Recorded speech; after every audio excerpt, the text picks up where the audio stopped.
You people don't belong in a store like this. Diane Fletcher's hand cracked across Keisha Washington's face before the words fully registered. The sharp sound echoed through the marble-walled boutique like a gunshot. Shopping receipts scattered from Keisha's grip, floating to the floor in slow motion. The boutique froze. Conversations died mid-sentence.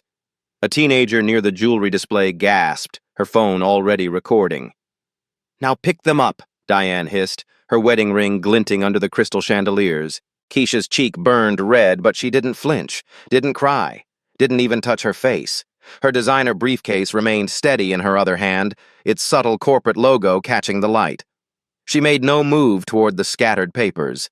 Instead, she looked directly into Diane's triumphant eyes with terrifying calm. "Have you ever been publicly humiliated, only to discover you held all the power the entire time?" The store's PA system crackled to life. "Attention customers, Bellacourt Boutique closes in 45 minutes. Thank you for shopping with us today." Diane Fletcher straightened her blazer, satisfaction gleaming in her eyes as she watched Keisha Washington's motionless form. The red handprint on Keisha's dark cheek seemed to validate every prejudiced assumption Diane had ever harbored. "Well?" Diane's voice carried across the boutique. "Are you going to stand there all day, or are you going to clean up your mess?" Maya Monroe, 19 and a sophomore at the local university, had been browsing earrings when the slap happened. Her phone was already recording, Instagram Live activated with shaking fingers. The viewer count climbed 47, 89, 156 people watching in real time. "Oh my God," Maya whispered into her phone. "You guys are not going to believe what just happened at this fancy boutique. This manager just slapped a customer." The comments began flooding in. "Call the police! Is this really happening? What store is this? Someone record this!" Diane noticed Maya's phone and marched over, her heels clicking aggressively against the marble. "Put that away, we don't allow filming here." "It's a public space," Maya replied, her voice stronger than she felt. "And I'm pretty sure assault is illegal." "Assault?" Diane laughed, the sound sharp and bitter. "That woman was probably trying to steal something. I was protecting my merchandise." Keisha finally moved, bending gracefully to collect the scattered receipts. As she knelt, a first-class boarding pass slipped from her purse. Phoenix to London, tomorrow morning. The ticket landed face up, displaying executive platinum status in gold lettering. Nobody noticed, except the security camera recording silently overhead. When Keisha rose, she folded the receipts with deliberate care. Her movements were controlled, almost meditative. A silver phone buzzed insistently in her briefcase. 3 missed calls from board meeting reminder. Diane's assistant manager, Jake Morrison, emerged from the stockroom carrying inventory clipboards. At 28, Jake had worked retail for 6 years and knew better than to challenge his boss. He assessed the situation with practiced indifference. "Everything okay out here, Diane?" "Just dealing with some people who don't understand boundaries," Diane replied, never taking her eyes off Keisha. "You know how they are." Jake nodded, though something in his stomach twisted. The phrase, "you know how they are," had always made him uncomfortable. But challenging Diane meant risking his promotion to assistant district manager next month. Maya's live stream continued gaining viewers. The count reached 312, then 450. Comments streamed faster than she could read them. "Someone finds out what store this is. This is disgusting. Why isn't anyone helping her? Hashtag boutique discrimination." An elderly white woman named Patricia, 73 and a regular customer, pretended to examine silk scarves while watching the drama unfold. She'd witnessed similar incidents before. The subtle ways staff followed certain customers, the extra scrutiny at checkout, the assumptions made about credit cards and spending limits. She'd never spoken up before. Today felt different. The slap had crossed a line even her privileged comfort couldn't ignore. But Patricia remained silent, adjusting her pearls nervously. Diane grew bolder, emboldened by the lack of intervention. "You know, I've been managing this store for 8 years. I can spot troublemakers from a mile away." She gestured toward Keisha. "Designer knockoffs, Expensive-looking purses probably bought at some discount outlet. You people always try to look like you belong. You people. The phrase hung in the air like poison gas. Keisha's phone buzzed again. This time, she glanced at the screen. Multiple notifications flashed. Emergency board call, 15 minutes. Phoenix acquisition review. Legal department, urgent. She declined all the calls with steady fingers. Ma'am, Keisha spoke for the first time since the slap, her voice calm as still water. I'd like to try on that navy dress in the window. Size 8. Diane's eyebrows shot up. That dress costs $800. I understand. Do you have a credit card that won't be declined? Maya zoomed in with her phone, capturing every micro-expression. Her viewer count had reached 627 people. The hashtag boutique discrimination was gaining traction, shared by viewers to their own social media accounts. Keisha reached into her purse and withdrew a platinum credit card. Not just any platinum card, a corporate American Express with Washington Keisha VP Operations embossed in raised letters. But she held it at an angle where only Jake could see the text clearly. His eyes widened slightly, but he said nothing. Store policy requires ID with credit cards over $500, Diane announced, making up the rule on the spot. Of course. Keisha produced her driver's license without hesitation. Jake glanced at the ID and credit card combination. His face went pale. He knew that corporate logo. Everyone in retail knew Megacorp Industries, but the connection hadn't clicked yet. 37 minutes until closing, the PA system announced. Diane snatched the items from Jake's hands before he could process what he'd seen. She barely glanced at them, too focused on her power play to pay attention to details. Fine, but I'm watching you every second. One suspicious move and security gets called. Diane pointed toward the dressing rooms. And leave your purse out here. I'd prefer to keep my belongings with me, Keisha replied. Store policy, Diane lied again. Keisha set her briefcase beside the counter, positioning it carefully so the corporate logo faced outward. The golden emblem caught the boutique's lighting perfectly, visible to anyone who bothered to look closely. But Diane was too busy savoring her perceived victory to notice she was staring at the symbol of her own corporate parent company. Maya continued streaming, her audience now approaching 800 viewers. The comments had evolved from shock to anger to calls for action. Someone had identified the boutique's location. Others were sharing screenshots and tagging local news stations. The storm was building, but Diane Fletcher remained blissfully unaware that she was standing in its eye. 25 minutes until closing, the announcement echoed through Bellecourt Boutique. Maya's live stream had exploded. The viewer count climbed past 200 as people shared the feed across platforms. Comments flooded the screen faster than she could track. Someone called corporate. This is 2025, not 1925. Get her name and badge number. Where's security? As if summoned by the digital outcry, 2 security guards approached the boutique. Marcus Thompson, a 42-year-old black man with 15 years of mall security experience, and his partner, Danny Rodriguez, 26 and relatively new to the job. Marcus had been monitoring the situation from the mall's security office after receiving reports of disturbance at Bellecourt. The mall's CCTV system had captured everything: the slap, the verbal abuse, the growing crowd of phone-wielding witnesses. What's the situation here? Marcus asked Diane, his voice professionally neutral despite the knot forming in his stomach. Diane's face lit up with vindication. Finally! This woman, she pointed at Keisha, has been causing problems. I suspect she's planning to steal merchandise. Based on what evidence? Marcus asked carefully. She fits the profile, Diane replied without hesitation. You know what I mean. Marcus knew exactly what she meant. The same profile that got him followed in stores when he wasn't wearing his uniform. His jaw tightened imperceptibly. Danny, eager to prove himself, stepped forward. Ma'am, we're going to need you to empty your purse and bags for inspection. That's not legal without probable cause, Maya called out, still streaming. Her audience had reached 1,800 viewers. Someone in the comments had identified the mall location and was posting the corporate phone numbers for both the boutique and mall management. Who asked you? Diane snapped at Maya. Security, I want her removed for unauthorized filming. Actually, Marcus said slowly, filming in public areas of the mall is permitted under our policy. Diane's face flushed red. This wasn't going according to plan. Keisha emerged from the dressing room wearing the navy dress. It fit perfectly, transforming her from victim to vision. The $800 price tag dangled from her wrist like an expensive bracelet. I'll take it, she said simply. Let me see that credit card again, Diane demanded, sensing she was losing control of the narrative.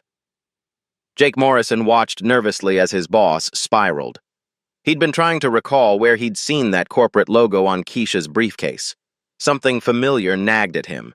A logo he'd seen in company memos, perhaps? Meanwhile, Patricia, the elderly customer, had moved closer. At 73, she'd witnessed enough injustice to recognize it clearly. Her phone trembled as she opened her camera app. She'd never used social media, but her granddaughter had shown her how to record videos. This is completely inappropriate, Patricia whispered to herself, but loud enough for others to hear. Diane heard her and whirled around. Ma'am, if you're not purchasing anything, I'll have to ask you to leave. We're very busy. I'm a customer, Patricia replied with the dignity she'd inherited from 3 generations of privilege. I've been shopping here for 5 years. Well, today you need to move along. The dismissal of an elderly white customer shocked even Jake. Diane was alienating everyone now. Maya's phone was getting hot from continuous streaming. Her audience had swelled to 2,400 viewers. The comments section had evolved into a real-time investigation. Found the corporate number 1-800-MEGACORP. Screenshot of the manager's name tag. Someone posted this on TikTok already. Local news has been tagged. A new notification appeared on Maya's stream. Channel 7 News is now watching. Keisha processed her payment with deliberate calm. The platinum card went through immediately. No holds, no verification calls, no declined transactions. The receipt printed with a soft mechanical whisper. Your total is $847.92 with tax, Jake announced, his voice barely above a whisper. Diane snatched the receipt before Keisha could take it. I need to verify this transaction. Verify what exactly? Keisha asked. Sometimes these cards are stolen. The accusation hung in the air like a toxic cloud. Even Danny, the junior security guard, looked uncomfortable. Marcus stepped closer, his hand moving to his radio. Ma'am, Marcus addressed Diane. You're making some serious allegations without evidence. I'm protecting my store, Diane shot back. It's my responsibility. Keisha's phone buzzed insistently. She glanced at the screen. Board emergency call, now. The caller ID showed Megacorp CEO office. She declined the call again. Is everything all right? Jake asked, noticing her phone's constant notifications. Just work, Keisha replied. Nothing that can't wait. The irony wasn't lost on her. She was declining calls from her own corporate headquarters while being accused of credit card fraud in a store her company was considering purchasing. Maya's live stream had become a phenomenon. The viewer count hit 3,200. Local news stations were monitoring the feed. The hashtag Bellacourt discrimination was trending regionally. Store security is detaining a black woman for suspicious credit card use, Maya narrated for her audience. She paid for an $800 dress, and they're treating her like a criminal. Turn that off right now, Diane demanded, pointing at Maya. No, Maya replied firmly. This is America. I have rights. Not in my store, you don't, Marcus intervened. Ma'am, she's in a public area of the mall. She has every right to film. Diane's authority was crumbling in real time, broadcasted to thousands of viewers. She needed to regain control. Danny, call mall management, Diane ordered. I want everyone removed except paying customers. Actually, a new voice interrupted, I'm mall management. Jennifer Walsh, the mall's assistant general manager, had arrived after receiving multiple calls about the incident. At 35, she'd climbed the retail management ladder by handling crises quickly and decisively. Ms. Fletcher, Jennifer continued, we need to discuss this situation immediately. Diane's face went white. Mall management involvement meant corporate reports, incident documentation, potential liability issues. There's no situation, Diane stammered. Just a routine transaction verification. That took 20 minutes? Jennifer glanced at her watch. For an approved credit card purchase? Maya captured every word, every facial expression, every moment of dawning realization on the faces around her. Her audience had grown to 4,100 viewers. The story was spreading beyond her stream now. Screenshots appearing on Twitter, clips being shared on Facebook, local Facebook groups buzzing with outrage. 15 minutes until closing, the PA announced. Keisha stood in the center of the chaos, wearing an $800 dress she'd legitimately purchased, holding a receipt for a completed transaction, surrounded by security guards, mall management, live streamers, and witnesses. The absurdity of the situation would have been comedy if it weren't so tragically familiar. Her phone buzzed again. This time she looked directly at the screen, making sure Jake could see it clearly. The caller ID read, Megacorp Board of Directors. Emergency session. Jake's eyes widened as the final piece clicked into place. Megacorp Industries, the parent company that owned 60% of the mall's retail space, the corporation that issued his paychecks. And this woman was declining their emergency calls. Ma'am, Jake whispered urgently to Keisha, I think you should probably take that call. Keisha looked at him with the first hint of a smile she'd shown all evening. You think so? The storm was about to break and Diane Fletcher was standing directly in its path. 10 minutes until closing. The announcement seemed to trigger something in Keisha Washington. She reached into her briefcase with deliberate precision and withdrew a business card holder, sleek black leather with gold trim. Marcus, she said, addressing the security guard by name, though he'd never introduced himself. I think you should see this. She handed him a single business card. Marcus glanced down, and his professional composure cracked. His eyes widened, then narrowed as he read the card twice. Danny leaned over to look, his mouth falling open. What's it say? Maya whispered to her live stream audience of 4,800 viewers. The comments were moving too fast to read. What's on the card? Zoom in! Tell us! Marcus looked up at Keisha, then at Diane, then back at the card. His voice came out strangled. Ma'am, this says you're Keisha Washington, Vice President of Retail Operations, Megacorp Industries, she finished calmly. The boutique fell silent except for the soft jazz playing through the speakers. Diane's face went through a spectrum of emotions, confusion, disbelief, then dawning horror. That's not possible. Megacorp? Jake Morrison's voice was barely a whisper. He knew that name. Every retail employee in the region knew that name. The corporate giant that owned shopping centers, retail chains, and entire commercial districts. Jennifer Walsh, the mall's assistant general manager, stepped forward. May I see that card? Marcus handed it over with shaking fingers. Jennifer examined it carefully. The corporate watermark, the embossed lettering, the holographic seal, the QR code that linked to Megacorp's executive directory. This is authentic, Jennifer whispered. Her face had gone ashen. Megacorp owned the mall management company that employed her. They owned 40% of the retail space in this entire shopping center. Jake Morrison felt his knees go weak. Megacorp Industries owned the parent company that operated Bellacourt Boutique.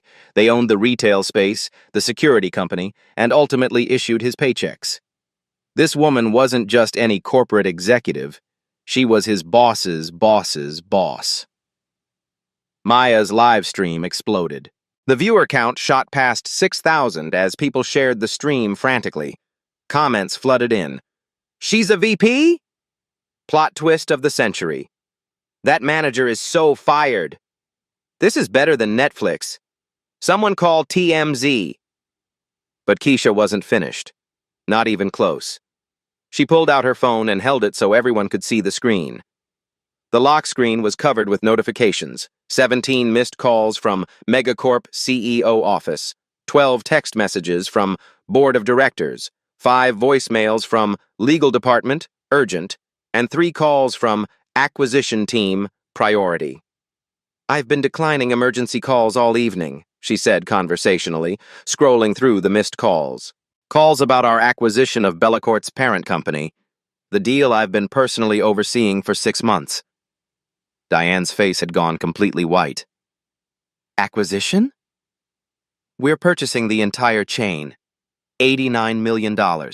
I was here tonight conducting final due diligence before tomorrow's board vote. Keisha's voice remained eerily calm. Evaluating store operations, customer service standards, management practices, employee behavior. The words hit Diane like physical blows. Jake grabbed the counter for support, his promotion dreams evaporating in real time. You see, Keisha continued, Megacorp takes corporate culture very seriously. We've learned that toxic management creates legal liabilities, hurts brand reputation, and ultimately impacts shareholder value. Patricia, the elderly customer, had been recording everything on her phone since the business card was revealed. Her granddaughter had taught her well. She was capturing it all in HD, her hands steadier than people half her age. This was a test? Diane's voice came out as a croak. No, Keisha replied, her tone growing colder. This was me trying to buy a dress for my daughter's graduation tomorrow. The test was how you treated a black woman in your store when you thought she had no power. You failed spectacularly. Maya's audience had swelled to 8,500 viewers. News outlets were now monitoring the stream. Local TV stations had received tips. The story was breaking in real time across social media platforms.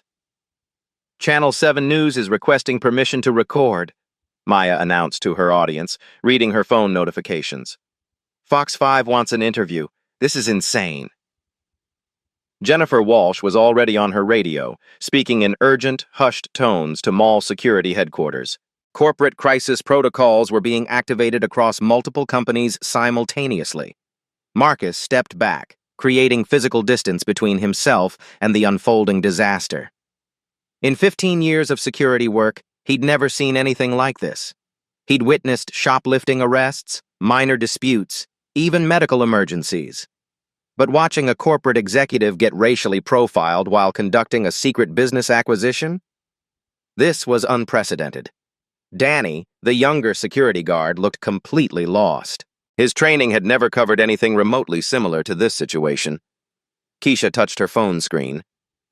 I should probably take one of these calls now. She pressed the callback button for Megacorp CEO office. The phone rang twice before a harried voice answered. Keisha, thank God, we've been trying to reach you for an hour. The board is in an emergency session. Legal is going crazy. What's happening down there? Everyone in the boutique could hear both sides of the conversation. Keisha had deliberately activated speakerphone. Robert? Yes, it's Keisha. I'm still at the Bellecourt location conducting the final assessment. No, we have a significant problem. How significant? Robert Monroe's voice was tight with corporate anxiety. The acquisition is compromised. We have a hostile environment liability issue, physical assault, racial discrimination, false accusations of theft, illegal detention, harassment of customers. Yes, all perpetrated by management. And yes, it's all been documented. Silence on the other end. Robert, are you there? Jesus Christ, Keisha. Documented how?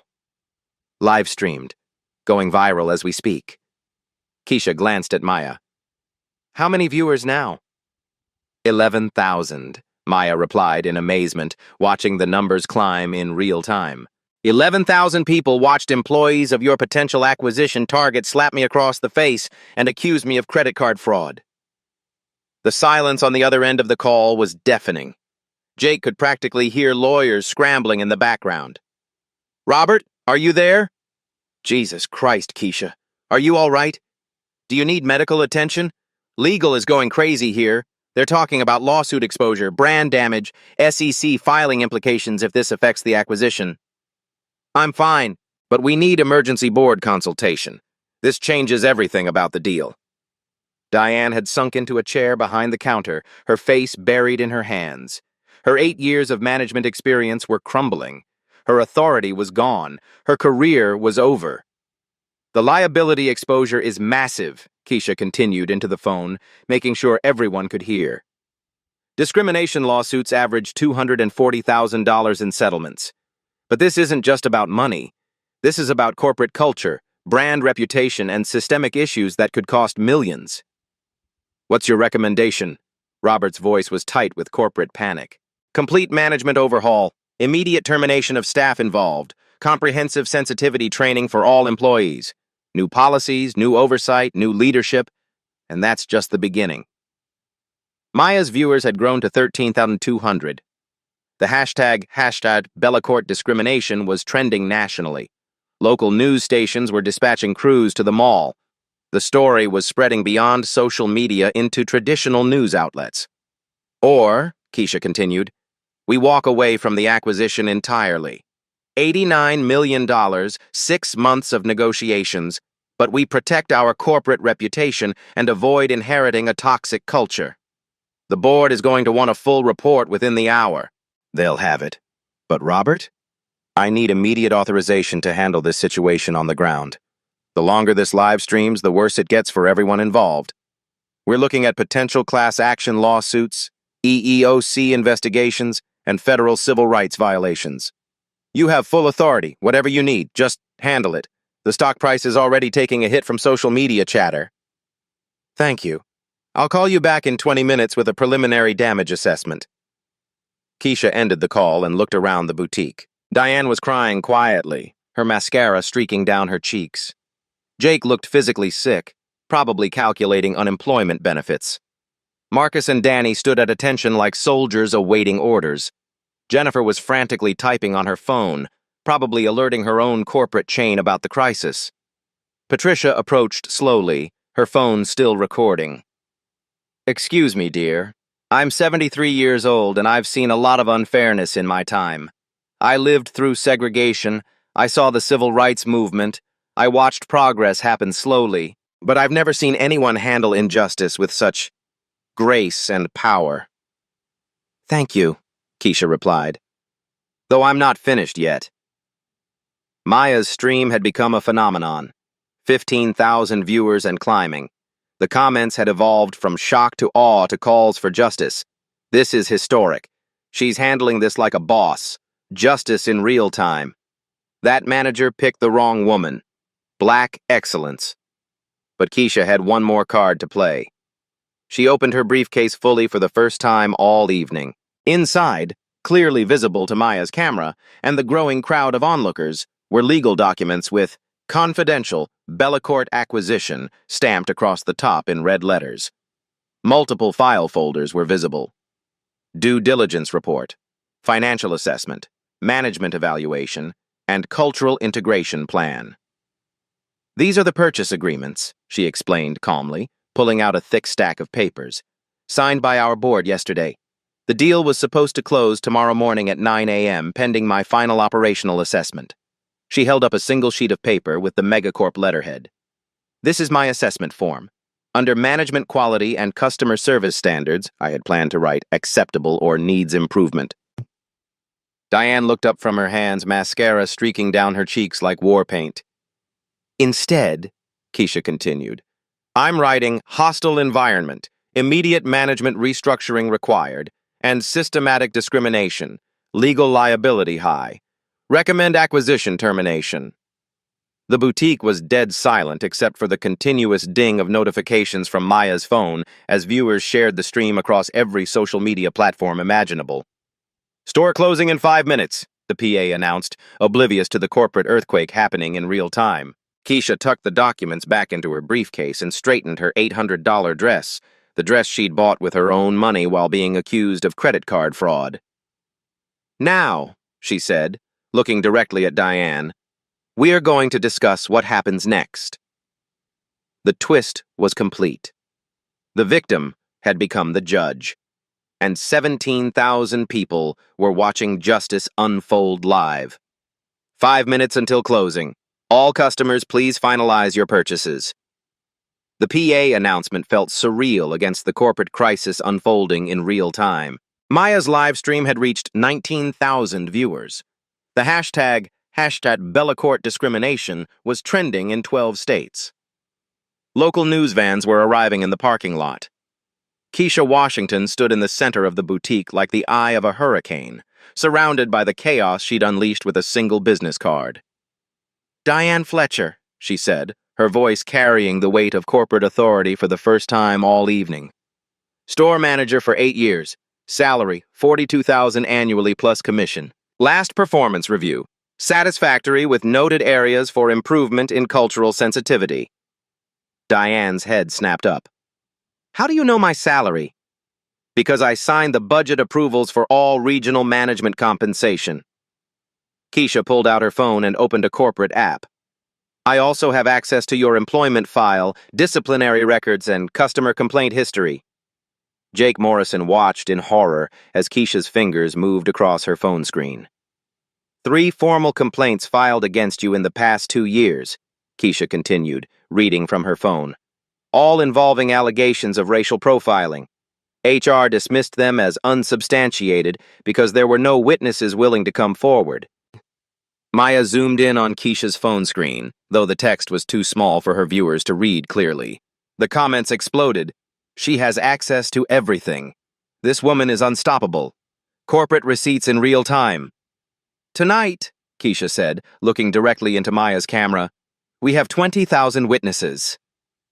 Marcus Thompson, the security guard, had been quietly observing the corporate meltdown. As a black man who'd worked security for 15 years, he'd seen discrimination from both sides. He'd been the target, and unfortunately sometimes he'd been forced to participate when pressure came from above. "Ma'am," Marcus addressed Keisha carefully, "what do you need from mall security?" "Document everything. Your incident report will be evidence of potential federal civil rights violations. The DOJ takes retail discrimination very seriously, especially when it's captured on video and live-streamed." Jennifer Walsh, the mall assistant general manager, was on her 3rd emergency phone call. The mall's corporate headquarters was in full crisis mode. Their biggest tenant was imploding in real time, streamed live to thousands of people. "Jennifer," Keisha called out, "I need you to contact Robert Morrison from Bellacourt Corporate immediately. Tell him Keisha Washington from Megacorp is requesting emergency management consultation." "Robert Morrison?" Jake's voice cracked. That's the regional vice president, my boss's boss." "Yes. And in about 10 minutes, he's going to receive a very interesting phone call about tonight's events." Keisha's phone buzzed with an incoming call. "Megacorp Legal Department, emergency." She answered immediately, keeping the conversation on speaker. "Keisha, this is Amanda Monroe from Legal. We've been monitoring the social media situation. The video has been shared over 50,000 times in the past hour." "Amanda, perfect timing. I need immediate legal guidance on several issues: assault and battery, false imprisonment, racial discrimination under federal civil rights law, and potential class action exposure." "We're already assembling a litigation team. But Keisha, this could affect the Bellacourt acquisition. The board is asking if we should invoke the moral turpitude clause in the purchase agreement." Diane's face went white. "Moral turpitude clause?" Keisha looked at her with cold professionalism.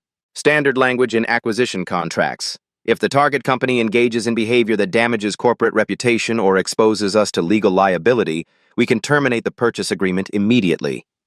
That's $89 million, Jake whispered. "Exactly. And right now, this store's behavior is jeopardizing the entire deal." Amanda's voice continued through the speaker. "The social media team says the story is being picked up by major news outlets. CNN Business has reached out for comment. The NAACP issued a statement calling for investigation." Maya's viewer count hit 22,000. She was struggling to read comments fast enough. "CNN is covering this. NAACP statement just dropped. This is national news now. Justice in real time." Patricia, the elderly customer, had been recording everything on her own phone. She approached Keisha with remarkable composure for someone her age witnessing such drama. "Dear, I've called my granddaughter. She works for Channel 7 News. They're sending a crew and they want to interview you." "Thank you, Patricia. That's very helpful." "I also want you to know," Patricia continued, her voice shaking slightly, "I've been shopping here for 5 years. I've seen how they treat customers who look like you versus customers who look like me. I should have spoken up before. I'm ashamed that it took this to make me find my voice. The confession hung in the air like a truth bomb. Even Maya's viewers fell silent for a moment before the comments resumed. White ally stepping up. Better late than never. This is how change happens. Keisha's phone rang again. This time, the caller ID read, Robert Morrison, Bellacourt Regional VP. That was fast, Keisha murmured, then answered. Mr. Morrison. Ms. Washington, I just received a very disturbing call from mall management. I'm driving to your location immediately. How far away are you? 15 minutes. I need to understand what happened before this becomes a bigger crisis. Mr. Morrison, it's already a bigger crisis. Your store manager physically assaulted me, accused me of credit card fraud, and attempted to have me arrested for shopping while black. It's been live-streamed to 22,000 people and counting. Silence on the other end. Furthermore, Keisha continued, this occurred while I was conducting final due diligence for Megacorp's acquisition of your company. I now have serious concerns about your corporate culture and management practices. Jesus Christ. Diane Fletcher? Yes. I've been dealing with complaints about her for 2 years. Legal said we needed stronger evidence before we could take action. Well, now you have it. In 4K resolution, live streamed to the world. Jake Morrison had gone completely pale. His boss's boss had just admitted there were prior complaints about Diane. His promotion dreams weren't just dead. His current job was probably over too. Ms. Washington, Robert Morrison's voice was tight with corporate panic. What can we do to remedy this situation? Immediate termination of all involved management, public apology, complete policy overhaul, mandatory sensitivity training for all staff, and a thorough review of your hiring and promotion practices. Done. Whatever you need. And Mr. Morrison? This conversation is also being live-streamed to 23,000 people. They're hearing your promises in real time. Maya's comments exploded. He said yes to everything. Accountability in real time. This is how you handle corporate discrimination. The store is now closed, the PA announced. Please exit through the main entrance. But nobody moved. The boutique had become ground zero for a corporate reckoning that was being broadcast live to the world. Keisha opened her briefcase again and pulled out a tablet. Her fingers moved quickly across the screen. I'm filing my preliminary acquisition assessment now, she announced to the room and to Maya's growing audience. Status: deal contingent on immediate management restructuring and comprehensive cultural reform. What does that mean for the employees? Jennifer asked, thinking about the hundreds of people who worked at Bellacourt locations. It means the good employees who treat customers with respect will keep their jobs. The ones who don't. Keisha looked directly at Diane. Won't. Diane finally found her voice. You can't do this. I have rights. I have a union. You have the right to face the consequences of your actions, Keisha replied calmly. You assaulted a customer, engaged in racial discrimination, and created a hostile environment. That's not union-protected behavior, that's criminal behavior. Marcus stepped forward. Ma'am, do you want to file formal assault charges? I can call the police to take a report. Keisha considered this for a moment. 24,000 people were watching her decision. Let's see what Mr. Morrison offers when he arrives. Corporate accountability can be more effective than criminal charges, if it's real accountability. Maya's viewers had grown to 25,000. The story was spreading beyond social media into mainstream news. This wasn't just about one incident in one store anymore. It had become a symbol of systemic change happening in real time. Mr. Morrison will be here in 10 minutes, Keisha announced, and then we'll see how serious Bellacourt is about change. The corporate showdown was about to reach its climax, witnessed by thousands of people who were documenting every moment of what real accountability looked like. Robert Morrison arrived exactly 14 minutes later, his face flushed from sprinting through the mall corridors. The Bellacourt regional vice president was a man accustomed to managing crises, but nothing had prepared him for walking into a live-streamed corporate meltdown. Maya's camera captured his arrival perfectly. 27,000 viewers watched him enter the boutique, his eyes immediately finding Keisha Washington in her $800 navy dress. "Ms. Washington," he said, slightly out of breath, "I cannot begin to apologize for what happened here tonight." "Mr. Morrison," Keisha replied with professional calm, "your apology isn't enough. We need immediate action." Without hesitation, Robert turned to Diane Fletcher, who was still seated behind the counter, mascara streaked and defeated. "Diane Fletcher, you are terminated effective immediately. Security will escort you from the premises. Your final paycheck will include 2 weeks severance as required by law, but your employment with Bellacourt is over." Diane's mouth opened, but no words came out. "Jake Morrison," Robert continued, "you are suspended pending full investigation. You'll receive a call from HR tomorrow morning." The live stream comments exploded. "Fired on the spot. Justice served. This is what accountability looks like. Real consequences in real time." Marcus Thompson stepped forward. "Sir, I'll need to escort the terminated employee from the mall premises." "Of course." Robert pulled out his phone and made a quick call. "This is Morrison. I need immediate HR documentation for termination of employee 47291. Cause: assault, discrimination, violation of corporate conduct policies. Yes, effective immediately." Maya captured every word, every expression, every moment of corporate justice happening live. Patricia approached Robert with her phone still recording. "Young man, I've been a customer here for 5 years. I want you to know this isn't the first time I've witnessed inappropriate behavior toward black customers, but it's the first time I've seen real consequences. Ma'am, if you're willing, I'd like HR to interview you about what you've observed. We're conducting a full investigation into all management practices at this location." "I'll be happy to help." Keisha opened her tablet again. "Mr. Morrison, I'm updating my acquisition assessment in real time. Your response tonight shows promise, but we need concrete systemic changes. What specifically do you need?" "First, mandatory unconscious bias training for all employees. Not a 1-hour online module, comprehensive in-person training with quarterly refreshers. Done. Second, a new customer feedback system with direct reporting to corporations. Anonymous complaints, tracked and investigated within 72 hours. Agreed. Third, diverse hiring requirements for all management positions.